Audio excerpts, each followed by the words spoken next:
करें start. Next 4-5 days में जो हम करेंगे, 4 डेज में it's going to be very important. Polity में स्टैटिक प्लस करंट मिला के तकरीबन 15 to 20 क्वेश्चंस आ जाते हैं, ठीक है। So we are talking about somewhere around 30 to 40 marks. इसमें ना somebody was telling me if we can do these various organizations कि CBI, Lokpal, this that, yes we can, but what I would suggest कि आप कोई भी किताब खोल लो, उसमें देखो CVC कौन होता है, कैसे चुना जाता है, क्या होता है आपको अदरवाइज कराया हो नहीं भी कराया हो, रिगार्डलेस ऑफ दैट, वो तो आपका हो जाएगा वहाँ से, ठीक है। आपको करना पता क्या चाहिए, आइडियली हमारी ज़रूरत आपको कहाँ होनी चाहिए, कम से कम 5-6 क्वेश्चंस ना ऐसे आ रहे हैं जो विच आर हाईली कंसेप्चुअल, जैसे कि डेमोक्रेटिक डिसेंट्रलाइजेशन इन, मतलब लेट्स से ऐसा बोल दिया कि जन धन योजना है, it best describes financial inclusion, democratic decentralisation, this that. चलो ये तो मैंने इजी एग्जांपल दे दिया आपको, पर you know this kind of example, ठीक है। कि तो कॉन्सेप्ट समझो आप, philosophical idea behind the constitution क्या है, what is limited form of polity या गवर्नेंस, लिमिटेड गवर्नमेंट क्या है, ठीक है। कॉन्स्टिट्यूशनलिज्म क्या है, कैसे हो गया कॉन्स्टिट्यूशनलिज्म, अगर मैं इस चीज़ को हटा दूं कॉन्स्टिट्यूशन से तो क्या हो जाएगा, इसको लगा दूं तो क्या हो जाएगा, ठीक है। रिमेंबर हमने बड़े सारे एग्जांपल्स किए भी थे, मैं आपको एक रियल लाइफ एग्जांपल दोबारा दे देता हूँ जस्ट सो यू अंडरस्टैंड कि मैं क्या बोल रहा हूँ। लेट्स से आप सबको पता है कि fundamental duties are non binding, ठीक है, कि ऐसा नहीं है कि अगर मैंने नहीं मानी तो नहीं कि ऐसे कैसे नहीं किया तूने। तो late me give you an example. ये अब जैसे एक लाइन है, सबके रट्टे लगे हुए हैं कि fundamental duties are non binding, बिल्कुल ठीक है, क्लियर। लेकिन नाउ व्हाट हैपेंस कि यूपीएससी क्वेश्चन पूछ लेता है कि प्रोसीजर या देयर स्टेप पूछ लेता है कि इनको ना अप्लाई करने का, इस्टेब्लिश करने का आइडिया कॉन्स्टिट्यूशन में दिया हुआ है, ठीक है। तो उस तरह से ना कोई स्टेटमेंट बना देता है और फिर उसको करना बड़ा मुश्किल है। Let me give you an example.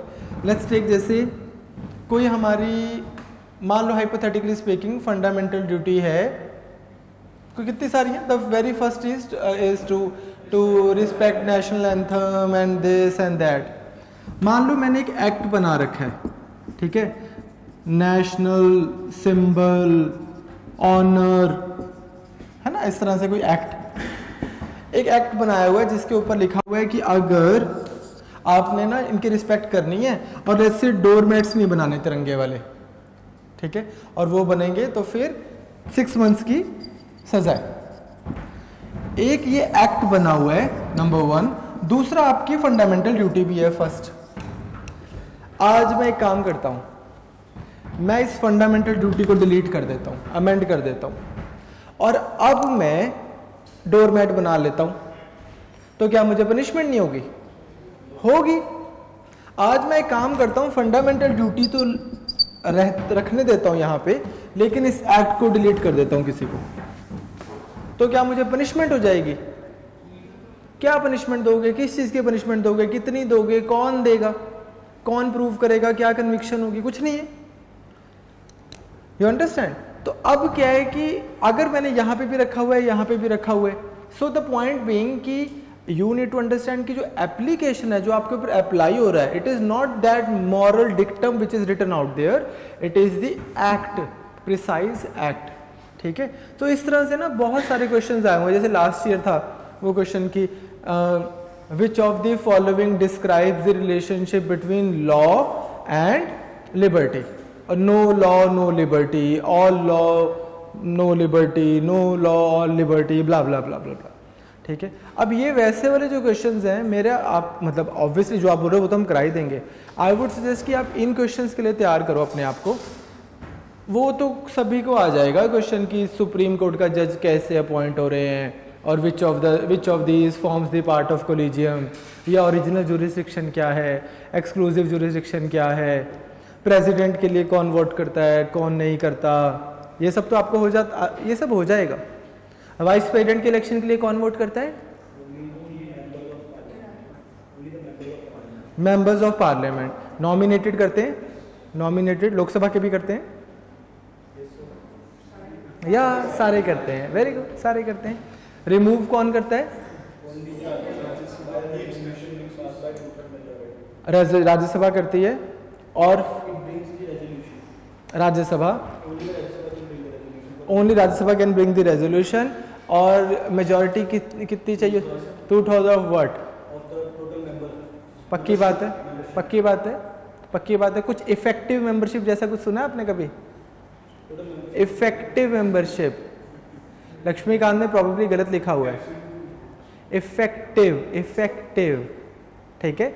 Go and check the bare act, you will see effective membership minus total membership minus vacancies, ठीक है। सो इस तरह की चीजें, ठीक है, क्लियर। तो ये तो मतलब आइडियली सभी की ठीक हो जाएंगी, ठीक है, hopefully.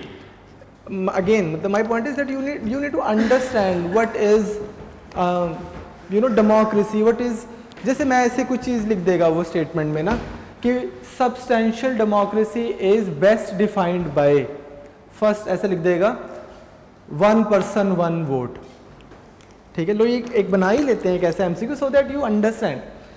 Substantial democracy is best defined by first past the post system, second 1 person 1 vote, third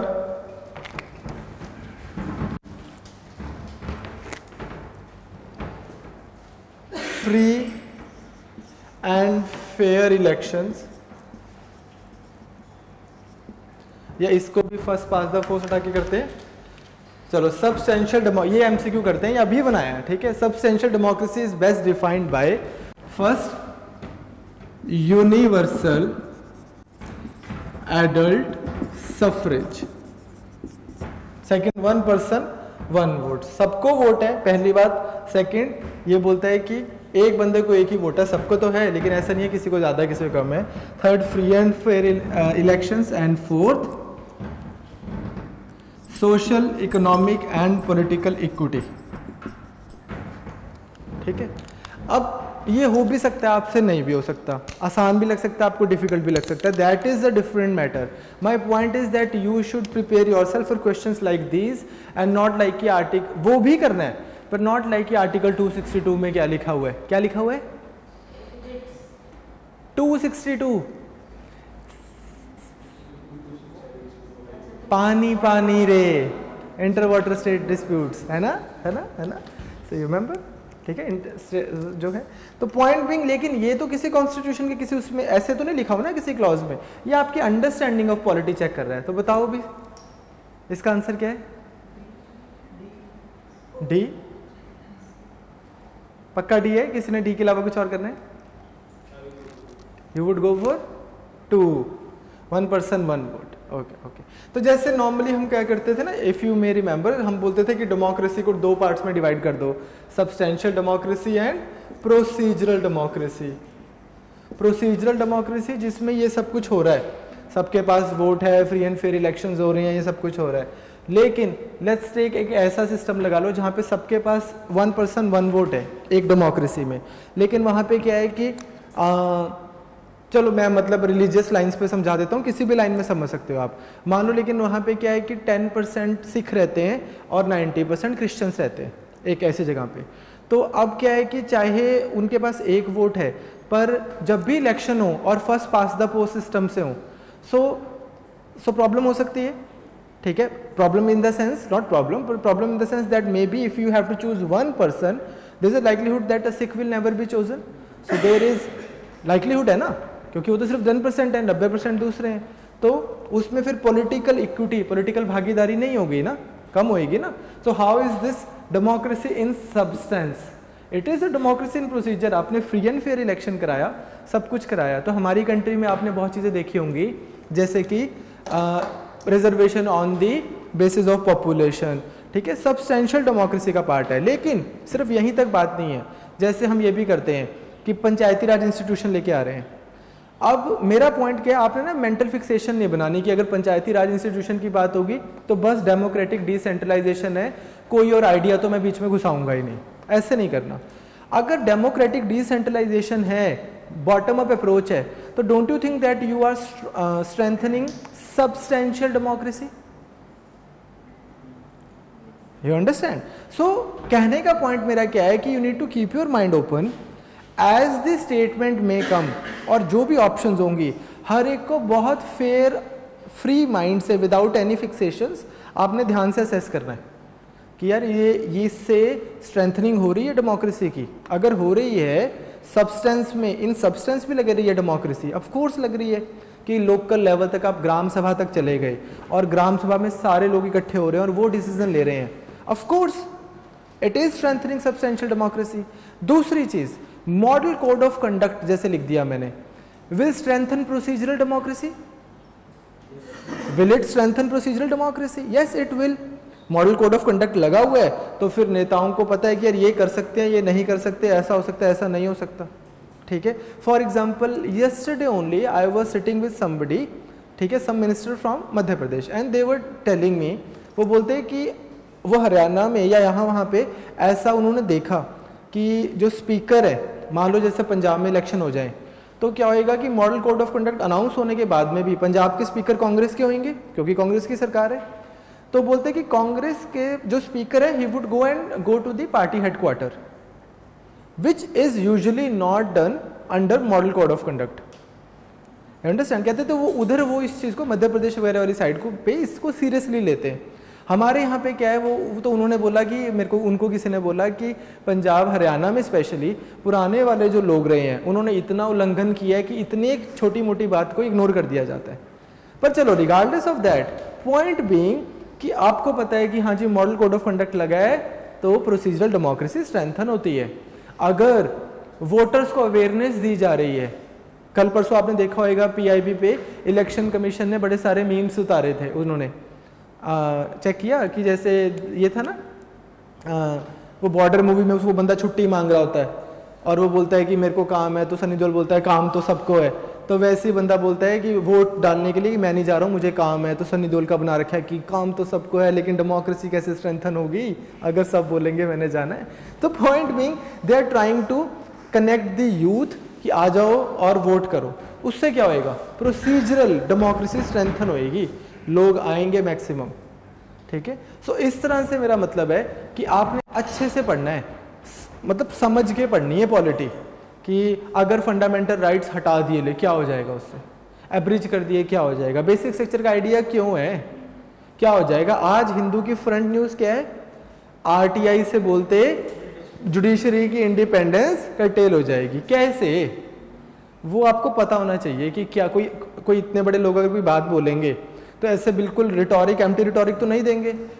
आपको पसंद आए ना पसंद आए उनकी लाइन ऑफ आर्ग्यूमेंट पर कोई लाइन ऑफ आर्ग्यूमेंट तो देंगे कि जी इसलिए हो जाएगी, वो अंडरस्टैंड करना है आपने, ठीक है। Otherwise trust me, the kind of paper that they are setting, the cramming work can only take you so far, ठीक है, क्वेश्चन गलत हो जाएंगे पॉलिटी में। हैविंग सेड दैट, अगर फिर भी आपको पेपर में लगेगा इन वाले क्वेश्चंस में कि एक चीज़ है भाई मुझसे नहीं हो रही, ठीक है, यही क्वेश्चन आ गया सब्सटेंशियल डेमोक्रेसी, ये क्वेश्चन अब आपको नहीं हो रहा आपसे। अब आपको नॉर्मली टिपिकल स्टूडेंट की टेंडेंसी क्या है कि वो सिर्फ वो क्वेश्चन छोड़ता है जिसके बारे में उसने सुना नहीं होता, जिसके बारे में उसको वर्ड्स उसको नहीं आते, ठीक है, क्लियर। अब मैं इसी चीज को अगर मैं ऐसे कर दूं, according to Rousseau substantial democracy is, अब आप लोग अटेम्प्ट ना करते कि मुझे क्या पता रूसो ने क्या बोला है, ठीक है। सो ये मैंने एक एग्जांपल दे दिया। अदरवाइज टिपिकली स्टूडेंट्स क्या करते हैं कि सिर्फ वही क्वेश्चन को छोड़ते हैं जो उन्होंने सुना नहीं होता। आई वुड सजेस्ट कि अगर कोई क्वेश्चन आपको बहुत डिफिकल्ट लग रहा है आंसर करने में, क्वेश्चन के वर्ड्स, आप क्वेश्चन भी समझ आ गया, सारी ऑप्शंस भी समझ आ गई, लेकिन आपसे एक भी स्टेटमेंट एलिमिनेट नहीं हो रही, तो छोड़ दो, भावुक क्यों होना है। आपको चारों में से एक भी ऑप्शन नहीं समझ आ रही, हाँ दो एलिमिनेट कर रहे हो, फिर I would say that you should have some audacity to, चले यार करके तो देखें, क्योंकि कट ऑफ थोड़ी ऊपर निकल जाती है आज भी, ठीक है। तो ऐसे नहीं करना आपने पॉलिटी के क्वेश्चंस को कि अभी मैं क्वेश्चन बना दूं इधर ही कोई दिल्ली स्पेशल पुलिस एक्ट के ऊपर, फिर शायद आप छोड़ दो कि यार इसके बारे में मुझे ये नहीं पता वो नहीं पता, ठीक है। सो क्वेश्चंस को आपने करना है नहीं करना उसका प्लीज पैरामीटर ये मत रखना कि मैंने इसके बारे में सुना है कि नहीं सुना हो। पैरामीटर क्या होना चाहिए, can I do this, can I not. ठीक है, ठीक है। तो करें स्टार्ट फिर पॉलिटी के करंट अफेयर्स। तो अब आपके पास एक हफ्ता था ऑलमोस्ट, आई थिंक आपने पुराना कंसोलिडेट किया होगा, साइंस, वो IR और जो भी हम करके हटे अभी तक। ठीक है, तो पॉलिटी स्टार्ट करते हैं। इस आई वुड सजेस्ट कि रिगार्डलेस ऑफ कि आपका यहाँ पे कौन सा टेस्ट है कौन सा नहीं है सैटरडे को, अगले 5-6 दिन में पूरी पॉलिटी रिवाइज कर लो।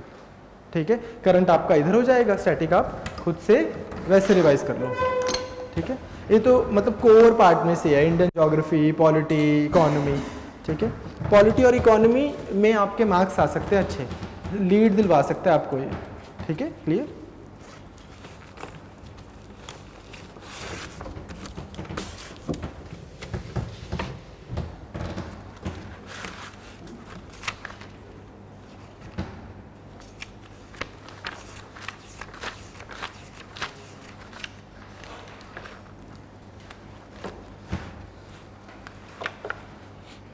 Write down.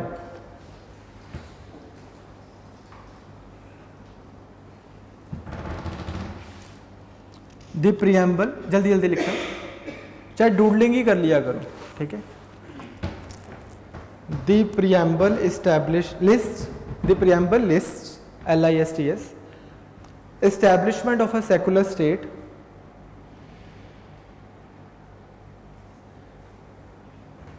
as an objective of constitution.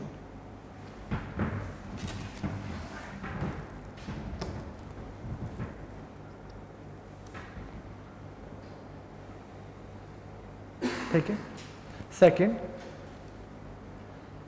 Article 25 to 28 leave no doubt that the constitution framers wanted to establish a secular state.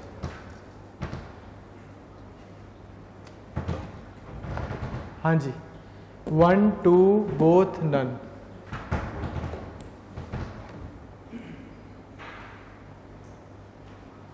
हाँ जी, 1, 2, both, none. 1 only. हाँ जी, हाँ जी, बोलो मंजू। बोथ या सेकुलर वर्ड तो इंदिरा गांधी ने डाला है 42nd अमेंडमेंट करके, तो उससे पहले भी आर्टिकल 25 to 28 सारे है कौन से आपके फंडामेंटल राइट्स हैं। फंडामेंटल राइट्स वो कैसी कैसी बातें कर रहे हैं कि person shall have right to profess, practice, propagate and preach, हाँ, ऑल ऑफ दैट, योर वो रिलीजन, नंबर 1। दूसरा क्या था कि they can administer, religious institution can administer, हाँ, as in the secular matters, states to interfere. Oh yeah, so but तो secular state का मतलब ये होता है, सेकुलर स्टेट जिसमें स्टेट से मतलब वन ऑफ द मतलब would be that the state would interfere only in the secular matters and not in the religious matters. For example, यहाँ पे लेट्स से कोई मंदिर है, कोई गुरुद्वारा है सामने, उसने इलेक्ट्रिसिटी का बिल हटा चुके, हाँ हाँ, तो इस पे तो हमने कितनी डिटेल में किया भी था ये सब कुछ। तो लेट्स से यहाँ पे कोई अभी सामने कोई मंदिर गुरुद्वारा है, उसने ज़मीन एक्वायर किया इलीगली, तो now it's a secular matter, it has nothing to do with the religion. वो इलेक्ट्रिसिटी का बिल नहीं पे करते, it's a secular matter, nothing to do with religion. तो स्टेट इंटरफेयर्स इन सेकुलर और health वाले इस तरह के इश्यूज में, मैंने बलि दे रहा हूँ मैं धर्म के नाम पे, स्टेट विल इंटरफेयर, या उस चीज़ों पे होगा। नॉट लाइक कि स्टेट विल नॉट से कि मंदिर में विष्णु की मूर्ति लगानी है कि शिव की के किसकी, वो सब तुम जानो, तुम्हारा काम जाने। मैं पर्सनली किसी को भी मानूँ या किसी को भी ना मानूँ, ऑल टुगेदर, ठीक है। हाँ, प्रिंसिपल डिस्टेंस वाली है ये, हमारी कॉन्स्टिट्यूशन में कोई डेफिनेशन तो नहीं है ना, सेकुलरिज्म की। एक बार मोरारजी देसाई के टाइम पे, जयप्रकाश नारायण की सरकार उनके टाइम पे अमेंडमेंट आई थी to give definition to secularism. उनके पास राज्यसभा में मेजॉरिटी नहीं थी तो पास नहीं हुआ था वो, ठीक है। सो 25 to 28, तभी तो मैं आपको बताता हूँ ना कि यूपी की इसके साइड पे ये चल नहीं रहा था नैरेटिव, कहते हैं कि सेकुलर वर्ड का मतलब धर्म निरपेक्ष नहीं होता, पंथ निरपेक्ष होता है। जैसे पंथ होते हैं वेरियस, सो बोल रहे थे कि सेकुलर वर्ड को हटा दो, ठीक है, ये वो। तो I always start this class जब हम पढ़ रहे थे कि अगर सेकुलर वर्ड हटा भी दिया तो क्या हो जाएगा, कुछ नहीं होगा, इसलिए पढ़ा रहने दो, लगा के भी कुछ नहीं होगा, हटा के भी कुछ नहीं होगा। Not like India will cease to be a secular state if you take away that word from preamble. Not like India was not a secular state before Indira Gandhi introduce this word, ठीक है, क्लियर, ठीक है, ठीक है। It was secular state then, it is secular state now, not that it is any more secular now that the word is there in the preamble, ठीक है, ठीक है, क्लियर। आप ये देखो ना छोटी सी चीज, एक फाइनल जल्दी से, ये थोड़ा सा ना सेकुलर स्टेट की बात हो रही है, स्टेट की। तो जैसे मान लो कोई कंट्री है जहाँ पे, जिसका नाम है इंडिया, वहाँ पे स्टेट रिलीजियसली न्यूट्रल है, लोग आपस में धर्म के नाम पे लड़ते रहते हैं सारा टाइम, तो it will still be a secular state as long as the state's response is neutral, ठीक है। हाँ, यहाँ पे सोसाइटी के लेवल पे इंटर रिलीजियस हार्मनी नहीं है, that is social problem, social fabric की। State is being neutral. On the contrary, let's say Islamic Republic of Iran, वहां पे मान लो क्रिश्चियंस, हिंदू सब बहुत प्यार से रहते रहे, we won't call it a secular state. The fabric, social fabric is very like cohesive, social fabric is really harmonious, that is a different thing, but the state is listing its religion outrightly that it is Islamic Republic of Iran, Vatican City या कोई भी इस तरह की, ठीक है, clear, समझे। तो वो ऊपर के लेवल से देखा जा रहा है। Next write down, consider the following statements regarding national medical commission bill.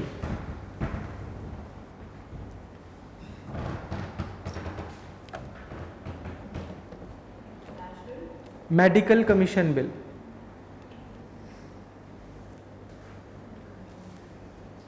First, NMC national medical commission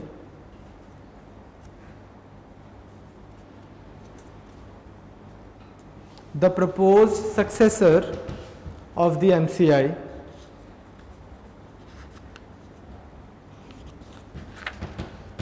will be overseen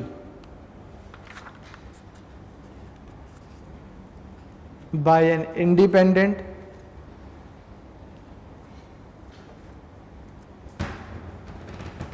MAC, Medical Advisory Council.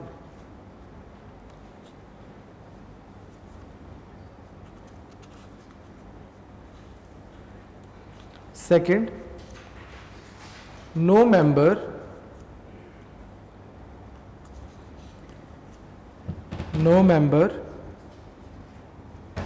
will be common to both MAC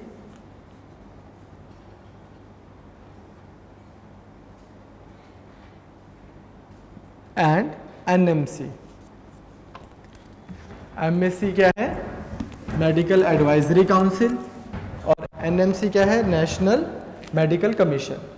options are 1 only, 2 only, both, none.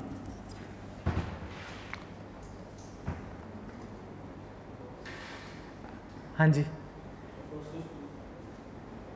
Idea है किसी को? First one is true, second? हाँ, तो क्या करोगे answer? अरे अली से पूछ रहा हूँ मैं। Only one, very good very good, only one is the right answer. सुनो सुनो सुनो, खबरों में क्या था ये कि एमसीआई में बहुत करप्शन है, उसको लेके बड़े इश्यूज चल रहे थे, तो बोलते कि क्या है एमसीआई, ठीक है, तो इसको लेके बिल आया था, नेशनल मेडिकल कमीशन बिल। वो क्या बोलता है कि एनएमसी बनाते हैं, और इसके ऊपर एक बॉडी बना दी आपने जिसका क्या नाम है?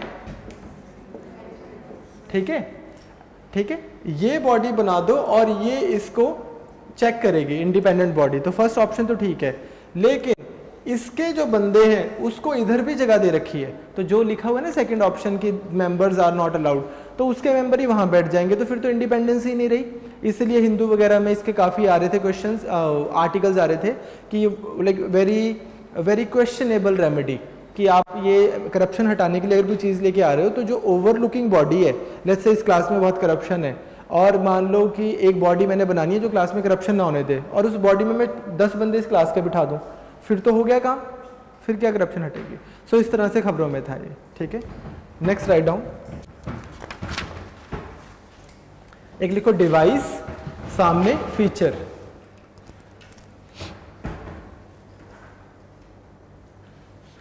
पहला device,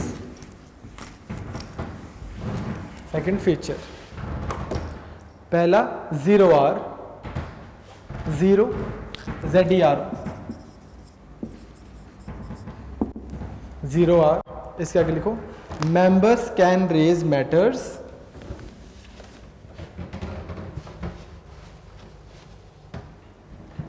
without any prior notice, without any prior notice. Second question are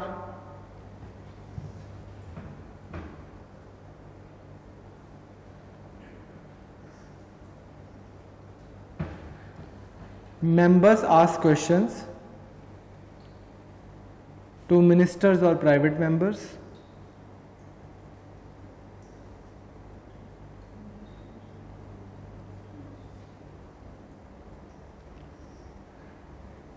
And third, special mention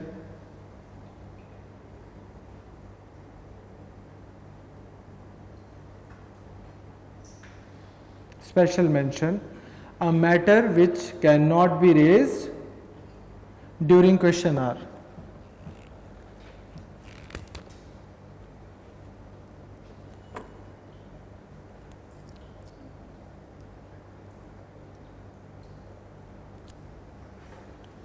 ठीक है, ठीक है, matter can not be raise during the question our.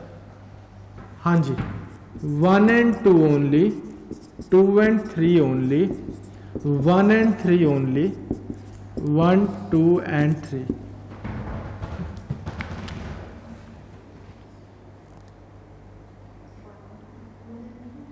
ये तो ऐसे ऐसे क्वेश्चन तो आ सकते हैं पेपर में एज इट इज। हाँ जी, इसका आंसर क्या है? All are true. ठीक है, बेसिकली क्वेश्चन आर कौन सा घंटा होता है जहां से स्टार्ट करते हैं हम। ठीक है, तो ये एक और चीज़, आप एक दो चीज़ और याद रखना, लक्ष्मीकांत के भी और आपकी शीट्स के भी में दिया हुआ है, जो आपको हैंडआउट्स मिली हैं उसमें लीन करके दिया हुआ है, बड़े सारे आलतू फालतू के काटे हुए हैं, शीट्स में ही देख लेना आप। सो क्वेश्चन आर में क्या होता है, आप क्वेश्चंस पूछते हो, ये रूल्स ऑफ प्रोसीजर में दिया हुआ है। 0R is an Indian innovation. इसमें क्या होता है कि right after the question hour the hour that starts is 0R। ठीक है, आप इसको ना थोड़ा सा, ये मतलब स्ट्रिक्टली नहीं बोल रहा हूँ, इनफॉर्मली बता रहा हूँ याद रखने के लिए।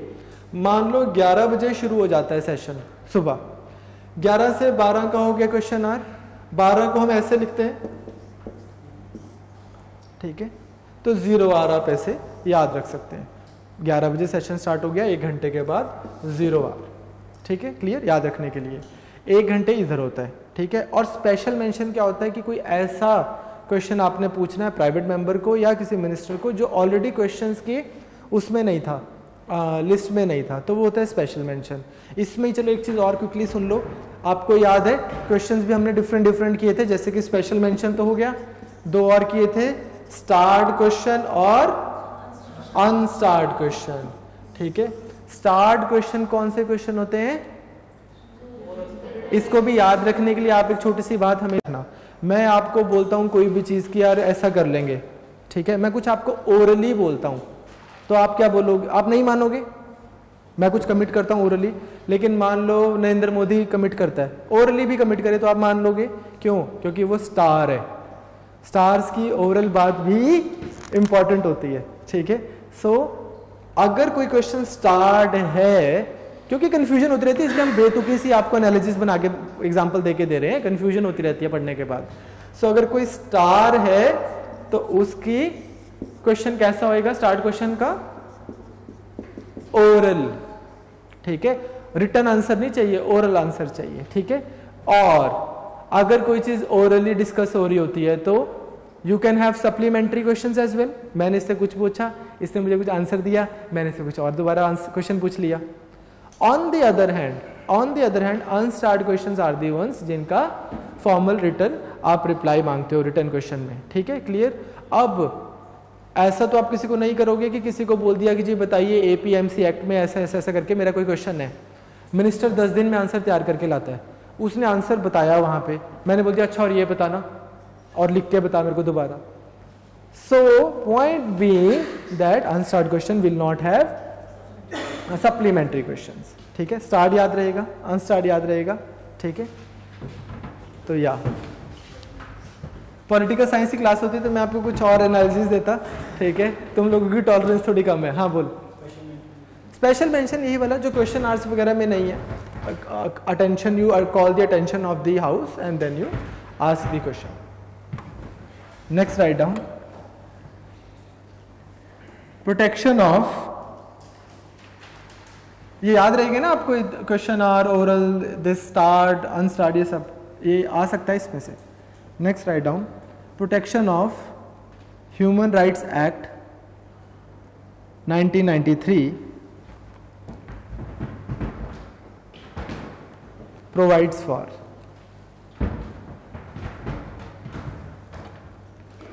first creation of NHRCs। क्या होती है NHRCs?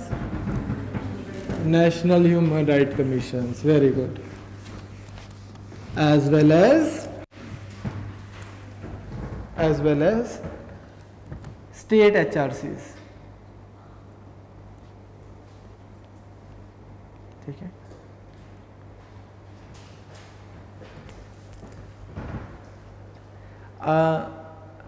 आपके ना ये सामने ही यहाँ से 2 मिनट की ड्राइव है जहाँ पे पंजाब ये ह्यूमन राइट कमीशन है का ऑफिस है और हरियाणा ह्यूमन राइट का भी कमीशन है, लिटरली 2 मिनट की ड्राइव। आप में से कभी कोई गया है कोई कंप्लेंट लिखवाने? हाँ, कोई नहीं गया, लेकिन आपको लगता है कि ह्यूमन राइट वायलेशन तो हो रहे हैं पंजाब हरियाणा में। मैं भी नहीं गया मान लो।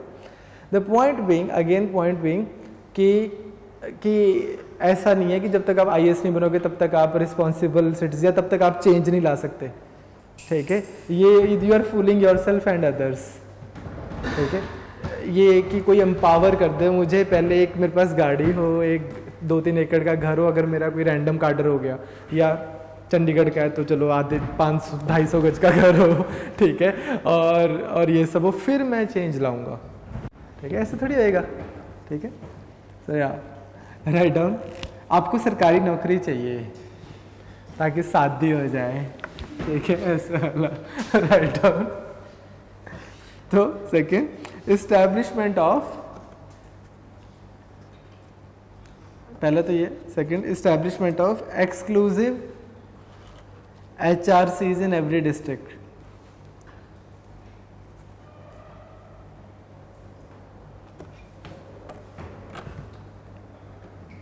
ठीक है। तो write down 1 only, 2 only, both and none.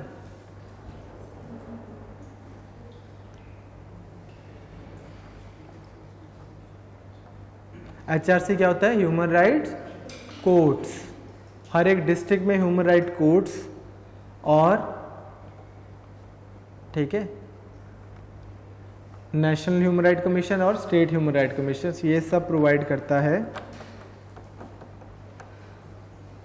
हाँ जी, लगाना तुक्का?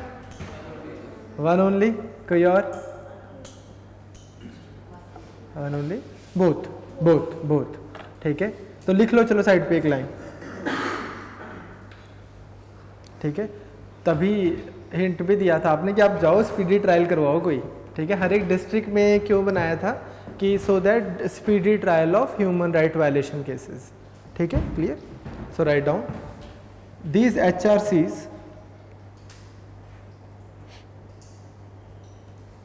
can be set up by the state government only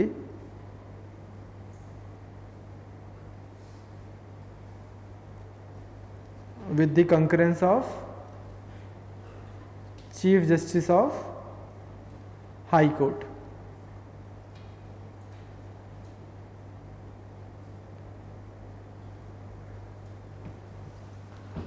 ठीक है, ठीक है, उस स्टेट के हाई कोर्ट के चीफ जस्टिस से बात करके।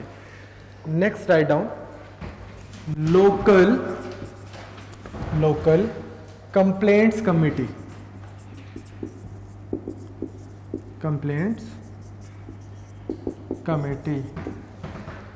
Under the protection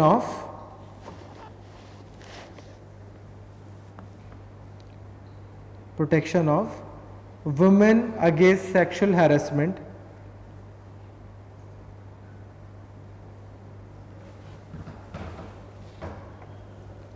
at Workplace Act 2013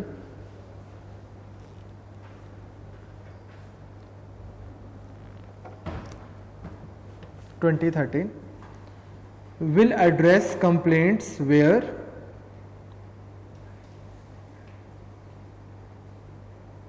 first the complaint is against the employer himself,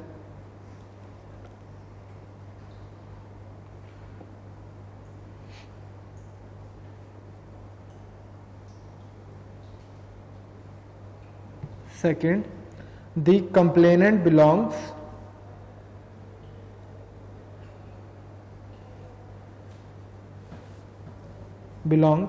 to a workplace that employs less than 10 people.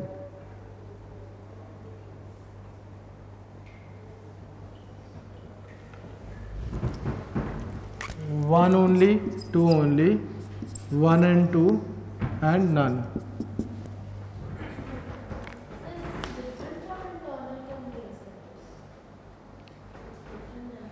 बताओ, कॉन्टेक्स्ट पे ठीक है तुम्हारा, कॉन्टेक्स्ट इज राइट, आंसर बताओ। अभी मैं एक्सप्लेन कर देता हूँ क्या होएगा इसका आंसर। बोथ होएगा। हाँ, जब 10 से ज़्यादा लोग होते हैं, बेसिकली क्या था ना, सुप्रीम कोर्ट की गाइडलाइंस हैं जिसको हम क्या बोलते हैं, विशाखा गाइडलाइंस। विशाखा VISHAKH, ठीक है। विशाखा गाइडलाइंस जो हैं, उस गाइडलाइंस के अंडर हमारे कंट्री में sexual harassment at work place को लेके रूल्स बने हुए थे सुप्रीम कोर्ट की ऑर्डर्स के हिसाब से। फिर 2013 के ये बिल आ गया जिसने स्टैट्यूटरी बैकिंग दे दी। इसके अंदर क्या है कि अगर तो 10 से ज़्यादा लोग काम करते हैं किसी ऑर्गेनाइजेशन में, फिर तो जैसे इन्होंने बोला कि इंटरनल कंप्लेंट कमेटी है अगर sexual harassment at work place है, ठीक है। अगर उससे कम है तो क्या है, लोकल कंप्लेंट कमेटी, ठीक है। तो बेसिकली खबरों में क्या था, हिंदू वगैरह में काफ़ी आर्टिकल्स आ रहे थे कि बड़ी सारी डिस्ट्रिक्ट्स ने, बहुत सारे वार्ड्स ने कोई ऑफिसर ही अपॉइंट नहीं किया हुआ, ठीक है, कि मतलब इसको प्रायोरिटी नहीं मिल रही है इन इट्स इम्प्लीमेंटेशन। तो सुप्रीम कोर्ट को बोलते हैं ना कि रिट इशू करके उनको बोलो। सुप्रीम कोर्ट किसी सरकारी ऑफिसर को बोल सकती है to do what they ought to do. What is it called, we command. That is very good, very good, very good, ठीक है, क्लियर। नेक्स्ट राइट नाउ,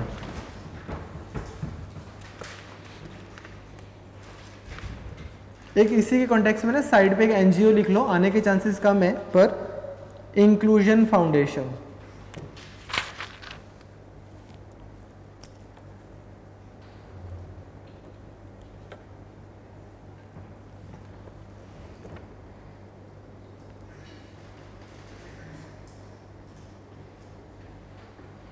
ठीक है।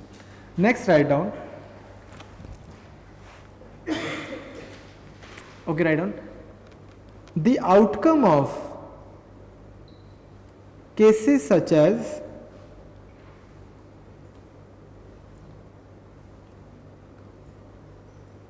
Suresh Kumar Kaushal and KS Puttaswamy versus नहीं है, and the outcome of cases such as Suresh Kumar Kaushal and K.S. Puttaswamy, among other such cases,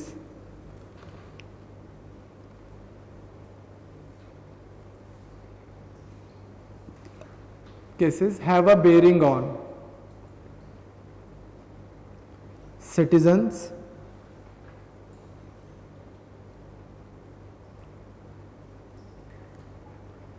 first, a right to die with dignity.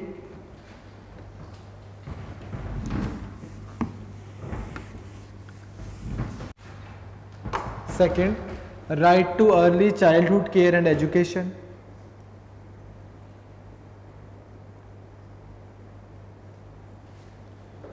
Third, right to information.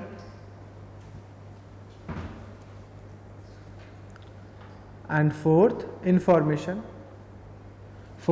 right to sexual privacy.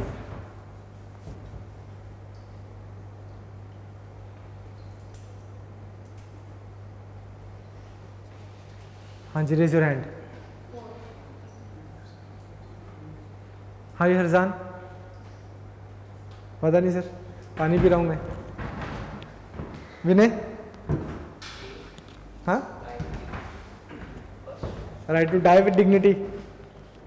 मुझे छोड़ दो मेरे हाल पे, जिंदा हूँ काफ़ी है. हाँ जी, ठीक तो बोल रहे हैं. फोर्थ, जैसे सुरेश कुमार कौशल के इसमें क्या हुआ है,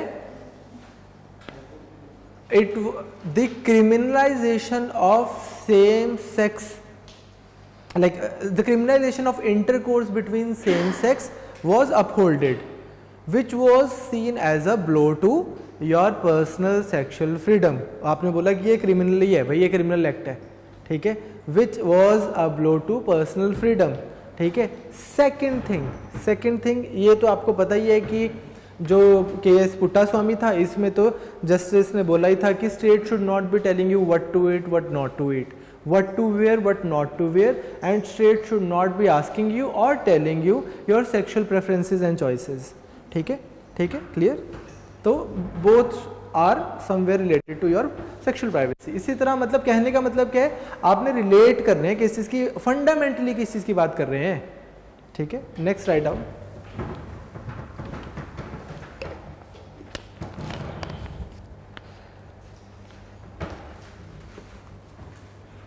राइट डाउन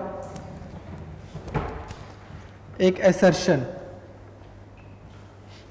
मतलब no departmental standing committee works under the Rajya Sabha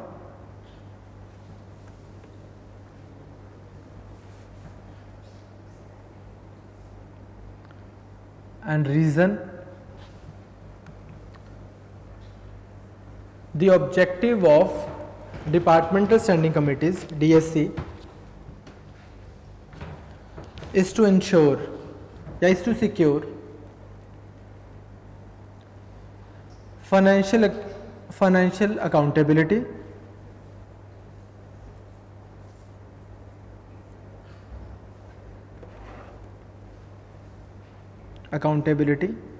of the executive of the parliament.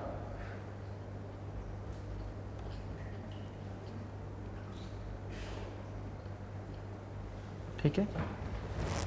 So A, write down A is correct and R is correct explanation.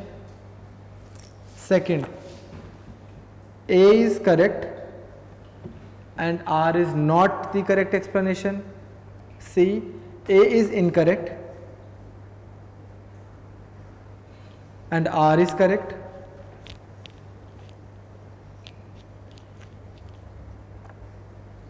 And fourth, A and R both are incorrect.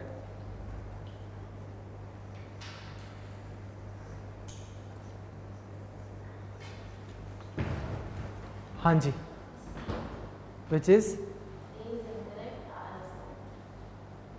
हाँ जी, C बोल रहे हैं ये A is incorrect, R is correct. हाँ जी विनय. C, Deepika. ठीक है, C is the answer. Why is A incorrect? Because out पहले कितनी स्टैंडिंग कमिटीज थी? 17, फिर कर दी थी 24। उन 24 में से 16 work under the Lok Sabha and 8 work under the Rajya Sabha. So it is incorrect to say that no standing committee works under the Rajya Sabha. ठीक है, दूसरा, अब जैसे यही लगा लो एक और कॉन्सेप्चुअल क्वेश्चन। यूजुअली हम क्या बोलते हैं कि लेजिस्लेचर, एग्जीक्यूटिव और जुडिशरी में सेपरेशन जैसे कि है यूनाइटेड स्टेट्स में। यूनाइटेड स्टेट्स में क्या होता है कि they choose there parliament, the so called Congress and house of representative, senate and house of representatives. ये हो गया इनका लेट्स से पार्लियामेंट, मतलब अगर हम ये टर्म यूज कर लें। फिर यूनाइटेड स्टेट्स ऑफ अमेरिका में क्या होता है कि सारी स्टेट्स हैं, 50 स्टेट्स, ठीक है, ये सब स्टेट्स में कुछ लोगों को चुना जाता है। ये लोग फिर आगे कुछ लोगों को चुनते हैं और वो चुन देते हैं प्रेसिडेंट। जब प्रेसिडेंट चुना जाता है, that's so the body which was elected, इसका सिर्फ लाइफ में एक ही पर्पज होता है, प्रेसिडेंट को चूज करना।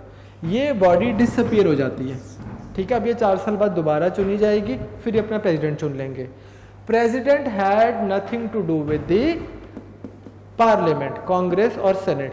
प्रेसिडेंट अलग से चुना गया, इनडायरेक्टली इलेक्ट हुआ। यूएसए का प्रेसिडेंट भी इनडायरेक्टली इलेक्ट होता है, ठीक है, इनडायरेक्टली इलेक्ट हुआ और ये अलग हो गई बॉडी। अब ये आपका प्रेसिडेंट है, इसने अपने मिनिस्टर्स बनाने, तो ये बोल देगा this is my secretary of state finance, secretary of state defence, किसी भी A B C D person को ले आएंगे। ये हो गए आपके पॉलिटिकल एग्जीक्यूटिव, क्लियर।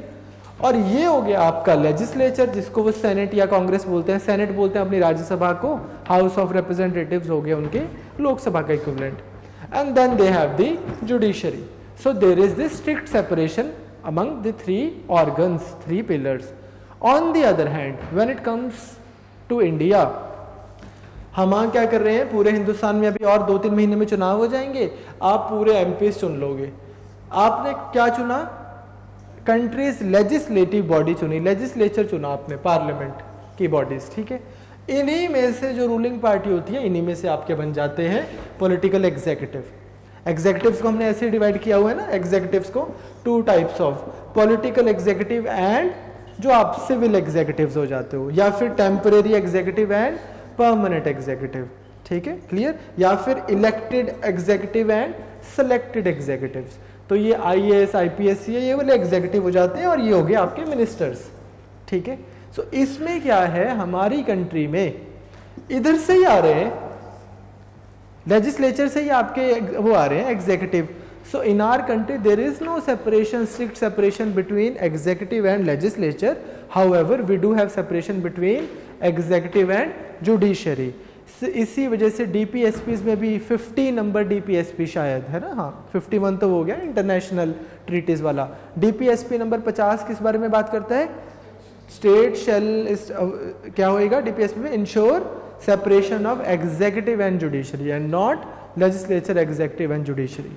सो हमारी कंट्री में सेपरेशन तो नहीं है। हाउएवर the only point जहां पे legislature is trying to be separate from the executive and trying to hold executives accountable is the idea called parliamentary committees। तो क्या हो गया कि मान लो ये मेरी लोकसभा, या सिंप्लिसिटी के लिए बोल दो ये मेरा पार्लियामेंट के दोनों हाउसेज हो गए। यहाँ पे बहुत सारे लोग बैठे हैं, इनमें से ये 10 लोग हैं मिनिस्टर्स। हमने क्या किया, इन 10 मिनिस्टर्स को नहीं, एक कमेटी बनाई जिसमें ये 10 मिनिस्टर्स नहीं है, ठीक है, बाकी लोग हैं, और उनको इलेक्ट भी किया single transferable vote proportional representation से। उससे क्या होएगा कि कुछ लोग ऑपोजिशन के आ जाएंगे, कुछ आ जाएंगे रूलिंग पार्टी के। इस तरह से एक बॉडी बना दी। ये बॉडी बनाई और एज अ कन्वेंशन ऑपोजिशन का बंदा इसका चेयरमैन बना दिया, जैसे कांग्रेस के टाइम पे मुरली मनोहर जोशी जी बन जाते थे, इस तरह से, ठीक है। अब एक बॉडी एग्जिस्ट करती है of MPs who are not ministers and the body has member of opposition in it, and then that body at least in theory calls these ministers कि आओ और हमें एक्सप्लेन करो कि आपकी मिनिस्ट्री ने ये खर्चा क्या किया, ये कैसे किया, ये क्या काम कर रही है, वो क्या काम कर रही है. पार्लियामेंट्री कमेटी, जैसे ये है ना public accounts committee, that body is doing, legislature is asking executive the questions, is holding executives accountable. So this is the only place in your constitution where you will see something like this. Otherwise we do not have strict separation. समझ आया ये पक्का? ठीक है. Next write down.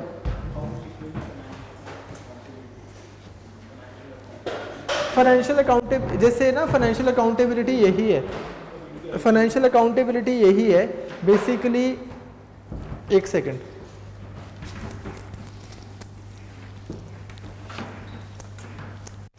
Again यार जितना भी ये पार्लियामेंट्री कमिटीज या स्टैंडिंग कमिटीज की आइडिया है ना, ये मोर लाइक थ्योरी है. बिकॉज ऐसा नहीं है कि ऐसा नहीं किया तो ये हो जाएगा वो हो जाएगा, मतलब पोस्टमार्टम्स ही हैं. पर लेट्स टेक जैसे यही लगा लो, एक आपको एक एग्जांपल दे रहा हूँ. ये बजट है आपका, बजट में बजट ऐसे आपके फाइनेंस मिनिस्टर बोल रहे होते हैं इस मिनिस्ट्री को इतना दिया मैंने, इसको इतना दे रहे हैं, इसको इतना दे रहे हैं, इसको इतना दे रहे हैं. ये क्या है? ग्रांट है ना. इस मिनिस्ट्री को 2000 करोड़, इसको 10,000 करोड़, इसको 15,000 करोड़. क्यों? पहले कहीं डिमांड रही होगी कि इन्होंने मांगे 15,000 करोड़, किसी ने 10,000 करोड़, किसी ने 20,000 करोड़. ये 15,000 करोड़ की रैंडम फिगर कहाँ से आई? कोई डिपार्टमेंटल स्टैंडिंग कमेटी होएगी, ठीक है, उसने स्क्रूटनाइज किया होएगा, ठीक है, और उसने बोला होगा कि तुम 15,000 करोड़ ले लो. फिर फाइनेंस मिनिस्टर ने बोला होगा कि यार 15 नहीं, तुम अभी 8 ले लो, 8 अगले साल ले लेना. So this sort of random financial accountability. Next write down. Consider the following. Particularly vulnerable tribal groups, PVTGs, are spread over every Indian state.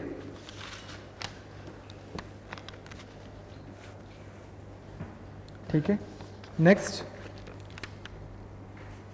they are regarded, PVTGs are regarded more vulnerable even among tribal groups.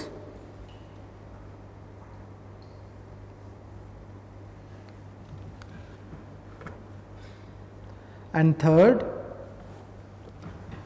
Forest Rights Act FRA is not applicable to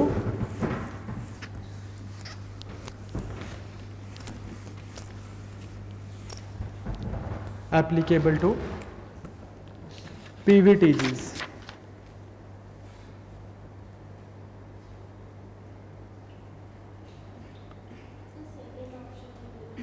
They are more vulnerable than even the regular tribal groups.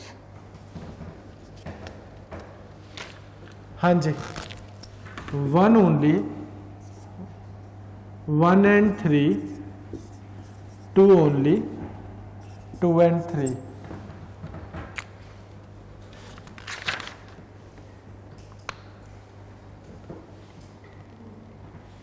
हाँ जी,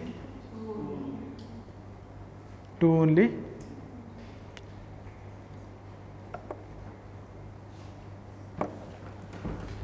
Why not 1? Why is option 1 incorrect? Because regular tribal groups are not spread all over India.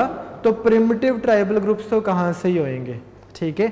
जैसे for example Hindustan में पंजाब और हरियाणा भी, like अभी आप चंडीगढ़ बैठे हो, सो ये 2 स्टेट्स हैं जहाँ पे ट्राइबल एरिया नहीं है, ट्राइबल कम्युनिटीज नहीं है, नहीं मिलती आपको कहीं पे भी. You go to the remotest place in Punjab and Haryana, you will see some Audi park there, ठीक है ना. पीछे लोग ऐसे फन कर रहे होते हैं. सो ट्राइबल एरिया नहीं है पहली चीज. तो प्रिमिटिव वाले तो फिर बाकियों से भी कम है, वो आई थिंक 16-17 स्टेट्स में है, उड़ीसा में सबसे ज्यादा है, ठीक है. Pre agriculture communities, tribal communities और primitive tribal communities more vulnerable तो होंगी ऑब्वियसली, ये इनको एग्रीकल्चर वगैरह नहीं कर रहे हैं. सेकंड क्या ऑप्शन दिया कि दे आर मोर वल्नरेबल, तो ये तो ठीक है. तीसरी ऑप्शन क्या थी कि इनके ऊपर एप्लीकेबल नहीं है. क्यों नहीं करेंगे इनके ऊपर, जब आप नॉर्मल के ऊपर कर रहे हो तो इनको तो आप और ज़्यादा प्रोटेक्शन दोगे, ठीक है. सो 2 ओनली. Next write down. ये क्वेश्चन नहीं आपको आएगा, बस ये आप जो अगले वाला है, ये अभी तक जो कर रहे हैं ये आ सकते हैं एज इट इज इनके ऊपर। ये बस आपकी थोड़ी सी इंफॉर्मेशन के लिए, अगर कुछ और क्वेश्चन आ जाए। राइट डाउन की issues raised with reference, issues raised with reference to Muslim women, protection of rights,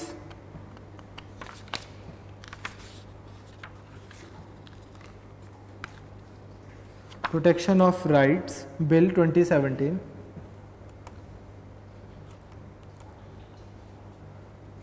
था ना, अभी आया था, क्या करता था ये? हाँ, तो include first a civil wrong being treated as a criminal act,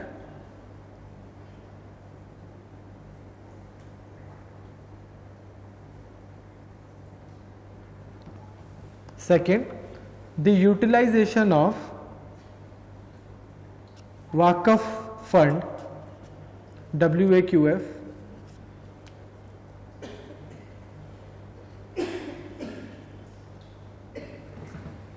Waqf funds for payment of subsistence allowance to the estranged wife,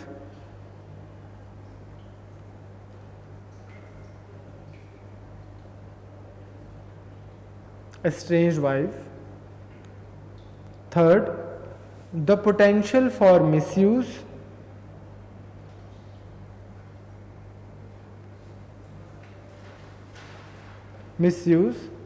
of law against Muslim men due to non-cognizable nature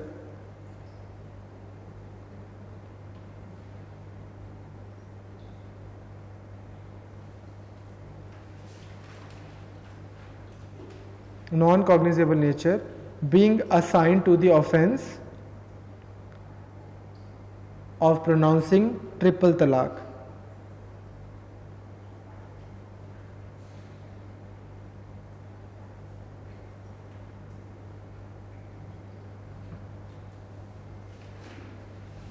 One only, 1 and 2, 1 and 3 and 3 only.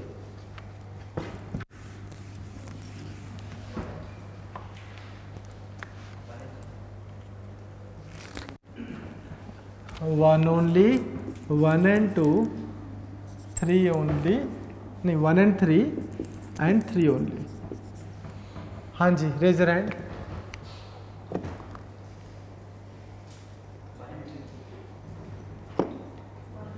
पहला तो ठीक है, पहला क्या कर रहे हैं कि आपको जेल भी भेज देगा, ये तलाक देने के चक्कर में आप जेल चले गए, ठीक है, तो ये तो हो गया 1। सेकंड क्यों इनकरेक्ट है? वाकफ बोर्ड थोड़ी पैसे देगा, कौन पैसे देगा? पति। यही एक कॉन्ट्रडिक्शन ये देखी जा रही है कि बंदे को जेल भेज दिया की तरह तलाक हो गया पर तू पैसे दे, ठीक है। और थर्ड, पहले एक तो आपको ये पता हो कॉग्निजेबल ऑफेंस कौन सा होता है? हाँ बोलो बोलो, ठीक बोल रहे थे। हाँ, टेकन इनटू नॉलेज, उसमें क्या होता है कि आपको विदाउट वारंट आपको सरकार ले सकती है, वो पुलिस पकड़ सकती है। तो मैंने क्या लिखवाया है यहाँ पे? हाँ, ठीक है, पहली चीज। एक और कॉन्ट्राडिक्शन वैसे ऑन अ डिफरेंट नोट आपको पता हो क्या बोली जा रही थी? कुछ बोल रहे थे कि अगर कोई ट्रिपल तलाक किसी को दे रहा है तो बोलते कि दैट वुड बी वॉइड, ठीक है। So on one hand the law is saying that the triple talaq pronouncement will be void, on the other hand it is talking about custody of children and this and that, and issues like custody of children and other issues arise only after the divorce. So जब आपने triple तलाक को void बोल दिया तो marriage तो अभी continues to subsist, शादी तो अभी चल ही रही है ना, तो जब शादी चल रही है तो फिर बच्चा की कस्टडी कहाँ से आ गई? समझ रहे हैं? तो इस तरह से बहुत सारा कॉन्ट्राडिक्शन था इसमें, ठीक है। तो next write down, next question, तो इसका 1 ओनली हो जाएगा। मेंटेनेंस, ये सारी। पहले तो बंदा अपनी बीवी से पैसे लेता ही है थोड़े बहुत शादी से पहले, वो तो डिवोर्स के बाद मेंटेनेंस की बात आती है कि अब मैं दूंगा। ठीक है, नेक्स्ट आता है, next question, a whip yep of a political parties make sure that party members turn out for important votings. Members turn out for important voting.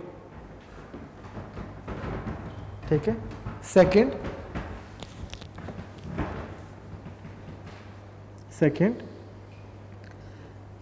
the first all India whip conference, yep, something like that exists. The first all India whips conference was organized after the introduction of anti-defection law.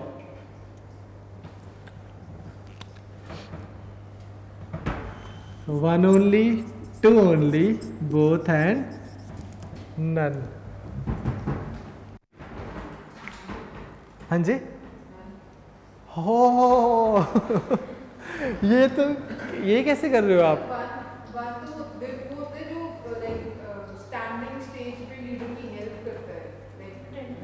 Whip जो real life में करता है वो ही यहाँ करता है। Whip क्या होता है? लाइक द विप, या तो जिसको हिंदी में हंटर बोलते हैं, है ना तो या तो विप का काम क्या है? डिसिप्लिनरी ऑफिस है ये। ठीक है, पार्टी असाइन कर देती है कि ये हमारा बंदा विप है। अब पार्लियामेंट में अगर वॉकआउट कर रही है कोई पॉलिटिकल पार्टी और एक एमपी बोलते भाई तुम जाओ, मैं तो नहीं जा रहा, इतनी दूर से आया हूँ, ठीक है, तो आप ये नहीं कर सकते हो। ठीक है, आपकी पार्टी ने जहाँ पे वोट करनी है वहीं पे वोट करोगे, आपकी पार्टी ने जहाँ वोट नहीं करनी है वहीं पे वोट नहीं करोगे।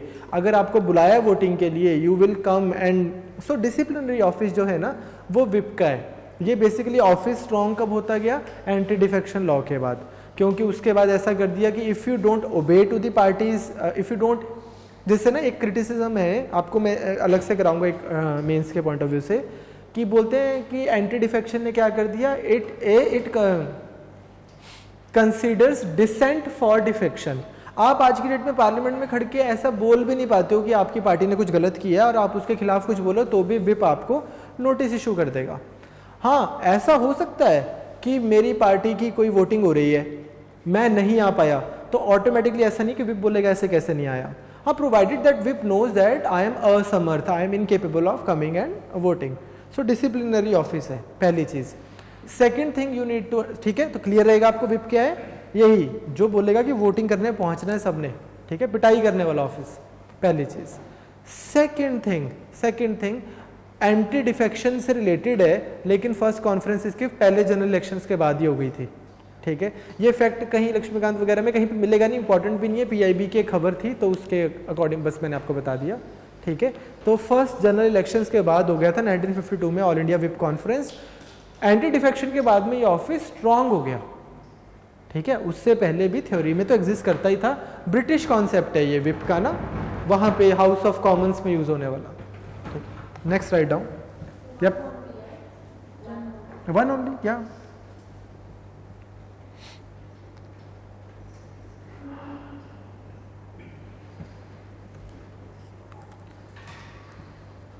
Okay, tell me one thing, not tell me, चलो एक वैसे ही इसको क्वेश्चन नहीं करते।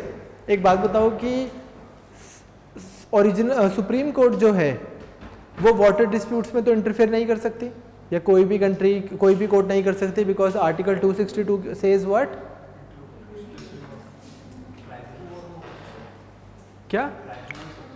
Parliament can form tribunals for the water disputes, और उसके ऊपर कोई जुरिस्डिक्शन नहीं होगी उसके ऊपर। ठीक है, क्लियर।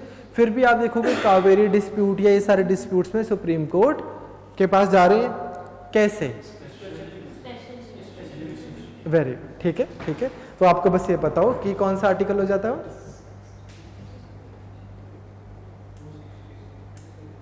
सुप्रीम कोर्ट 260s में कहाँ पहुँच जाएगी? 123 में आपका ऑर्डिनेंस आ जाता है, उसके आगे सुप्रीम कोर्ट शुरू हो जाती है। 148 के आसपास आपका CAG आ जाता है, उसके बीच में कहीं पे आपकी जुडिशरी घूम रही है। ऐसा ही है, ऐसा ही है ना, है ना, है ना। याद करने का भी तो इजी तरीका है क्या? हाँ, पढ़ना। ठीक है, तो 136। ठीक है, ओके ओके, ठीक है। चलो आगे करो। आएगा नहीं, यूपीएससी में ऐसे आते नहीं कि 135। अपेरेंटली HCS ने संडे को बड़ी सारी ऐसी चीजें पूछी हुई थी कि इंडिया की कोस्ट लाइन 7000 किलोमीटर है, 7001 किलोमीटर है, 7001.33 किलोमीटर है। ठीक है, तो ऐसे वाली। ठीक है, राइट डाउन आगे। Next question, prevention of insult, prevention of insults to national honours act. प्रधानमंत्री ने आपको व्हाट्सएप किया, आपने ब्लू टिक छोड़ दिया। ठीक है, वो नेशनल इंसल्ट हो गई। आप एक चीज कर रहे हो, अभी अभी जैसे रैलीज हो रही है ना, आपके पास टाइम नहीं होगा, पर जैसे 5-7 मिनट की ब्रेक लेनी होती है थोड़ा चिल करने के लिए, जल्दी जल्दी ना, वो नहीं होती ऐसे वाली 100 मिनट्स 100 खबर नहीं, हो 1 मिनट 100 खबरें 500 खबरें, ये देखा करो। उसमें क्या होता है कि मोदी जी ना अलग अलग जगह पे जा रहे हैं रैलीज करने। So like wherever he goes, वो वहाँ के कपड़े वपड़े पहनते हैं, वहाँ की टोपी पहनते हैं। ठीक है, so like it's very like picturesque kind of a thingy to look at him. कल उन्होंने ना बहुत सही एक जगह हैट पहनी हुई थी ऐसे खतरनाक सी, तो अमरीश पुरी याद आ जाते हैं आपको ना, वो बहुत सही लगते हैं। ठीक है, Modi ji looks very handsome in this, जैसे वो कल पहनी हुई थी। हाँ, दिस इज नमो टीवी। अच्छा, सारा टाइम हम नमो टीवी एग्जिस्ट करता है, सही। हाँ, चैनल में मोदी जी ही आएंगे, सही। टॉक अबाउट वैनिटी, हाँ लिखो आगे। The prevention of insults to national honour act 1971 is an act to prevent insult to। ठीक है, first national anthem, second national emblem, third constitution of India,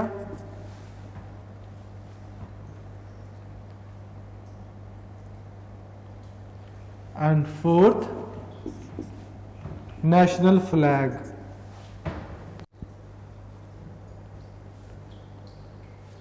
options are first 1, 3 and 4,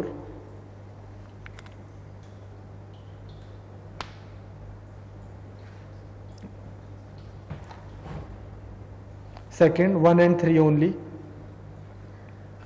पहले 1, 3 and 4 only, second 1 and 3 only, third 2 and 4 only, and fourth 1, 2, 3 and 4।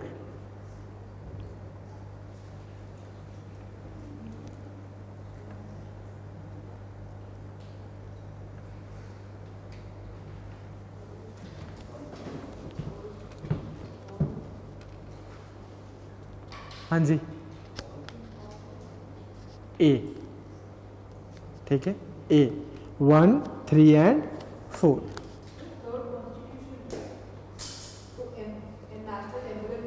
नहीं है, लिख ले एक line लिख ले, तभी करा रहा हूं। तो prevention of insult of national नहीं है ना, इसलिए लिखवा, वही लिखवा रहा हूं। Write down, emblems and names,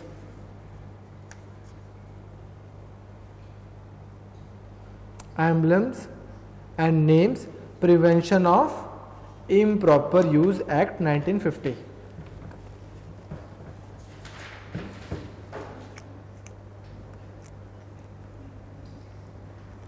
ठीक है, ठीक है, ये इसके लिए, और फ्लैग भी इसमें कवर होता है।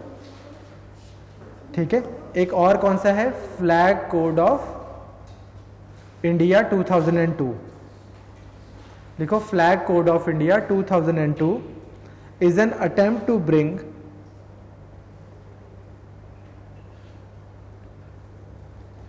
Emblems and Names Act and Prevention of National Honor Act and other conventions, practices, etc. together.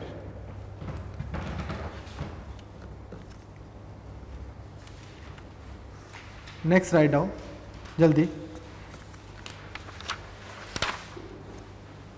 Quality के ना थोड़े ज़्यादा खबरें होंगी, थोड़े ज़्यादा क्वेश्चंस होंगे, तो मतलब 5 दिन लग जाएंगे. ठीक है, ठीक है. तो इसलिए मैं बोल रहा हूँ कि इतने में अगर आप अपने सारी स्टैटिक भी रिवाइज कर लोगे तो आपके 30 से 40 नंबर की तैयारी हो जाएगी 5 दिन में.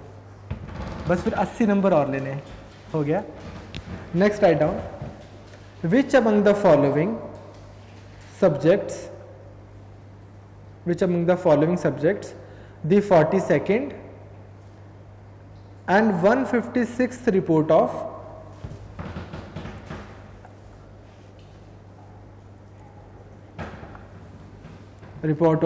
Law Commission deal with specifically.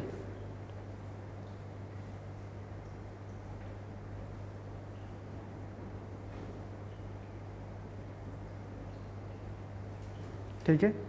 ए क्या है? सेक्शन 497.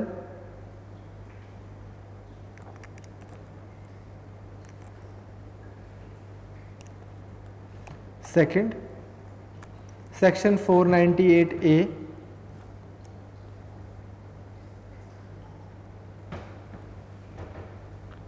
थर्ड क्या है?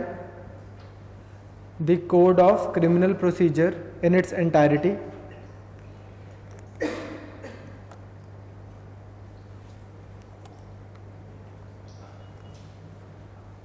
And fourth,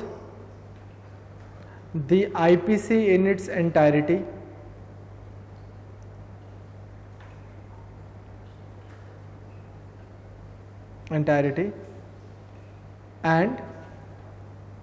And adultery provisions.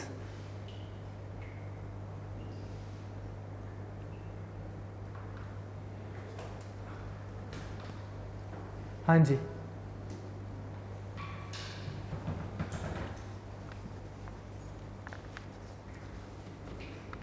याद आ रहा है?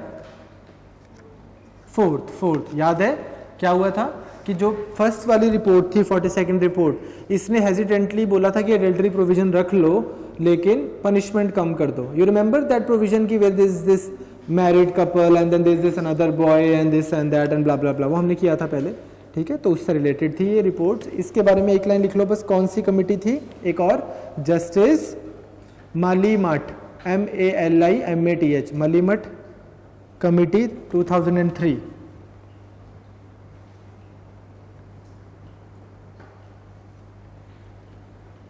ठीक है. Favoured preservation of matrimonial sanctity, and justified the retention of gender neutral adultery law.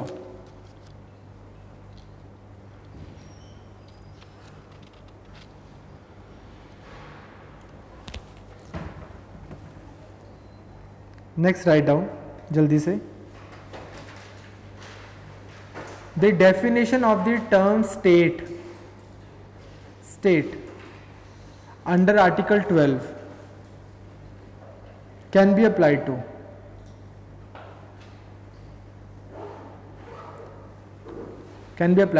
fundamental rights, DPSPs,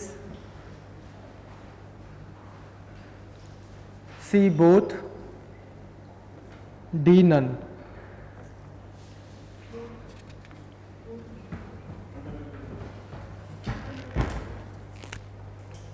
हाँ जी, क्विक.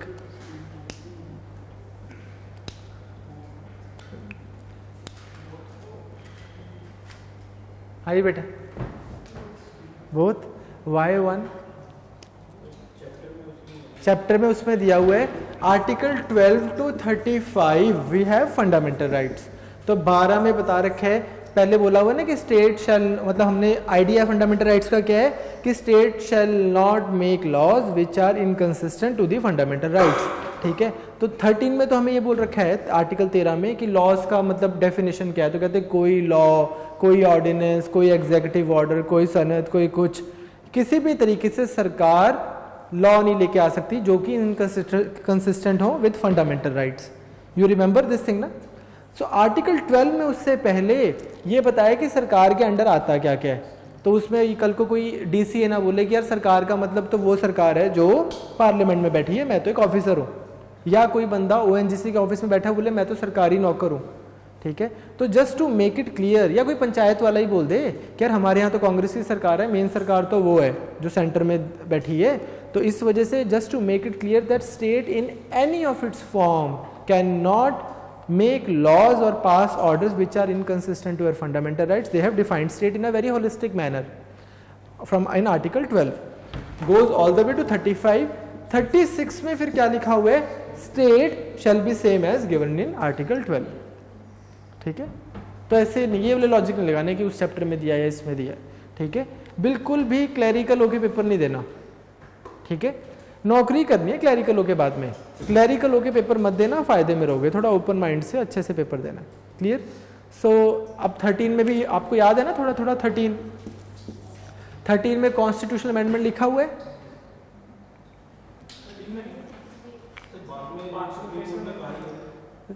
में कॉन्स्टिट्यूशनल अमेंडमेंट लिखा हुआ है, नहीं लिखा हुआ। इनफैक्ट इसी के चक्कर में तो था, सबसे पहले जब वो एक लॉ बनाया किसी स्टेट ने जो रिजर्वेशन ले आए थे, ठीक है, तो फिर सुप्रीम कोर्ट में किसी ने फाइल कर दिया, एक लेडी ने, ठीक है, I think Champakam Durai Rajan case था प्रॉब्ली, ठीक है, तो उन्होंने फाइल कर दिया कि जी आपने तो राइट टू इक्वालिटी दिया हुआ है, फिर रिजर्वेशन कैसे ले आए। सुप्रीम कोर्ट बोलती बिल्कुल ठीक बात है, जब इक्वालिटी दी हुई है तो रिजर्वेशन नहीं आ सकती, कोई लॉ ऐसा नहीं बन सकता जो इक्वालिटी के प्रिंसिपल के अगेंस्ट हो।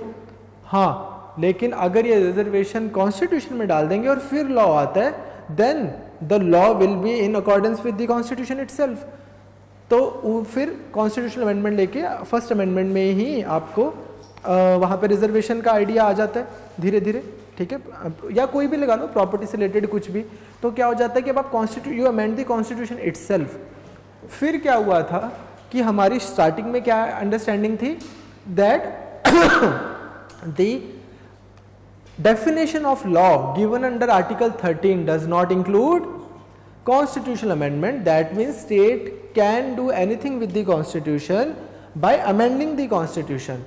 State cannot do anything which is inconsistent to the constitution. States will have to, center will have to amend the constitution first and then do whatever they want to do. However, in next 16-17 years things slightly changed, and in Golaknath case what happened? Supreme court said that fundamental rights are transcendental, जैसे हिमालय के पहाड़ हैं जिनको नहीं लांघा जा सकता, जिनको लांघा ना जा सके, ट्रांसेंडेंटल एंड इम्यूटेबल, जिनको चुप भी ना कराया जा सके। In other words, touch me not, ठीक है, फंडामेंटल राइट्स को टच भी नहीं करना है। गोलकनाथ ये कह रहा है, शंकरी प्रसाद में बोल रहे थे कुछ भी करो। फिर you remember the basic structure tussle, right? This thing happened and that thing happened and this thing happened and that thing happened. Eventually, in case of Nanda Bharati case, Supreme Court said that yep, you guys are right. You can do whatever you want to do with the Constitution. Yes, you can, provided that you do not take away the basic structure. And what is the basic structure? That we will tell as the case may be. Right now, the question right now that the issue we have in question is whether right to property is a fundamental right or not, or is the part of basic structure or not. So yes, it is not, and you can take that away. We correct ourselves from what we said in Golaknath case, that you can't even touch it, you can do whatever you want to do.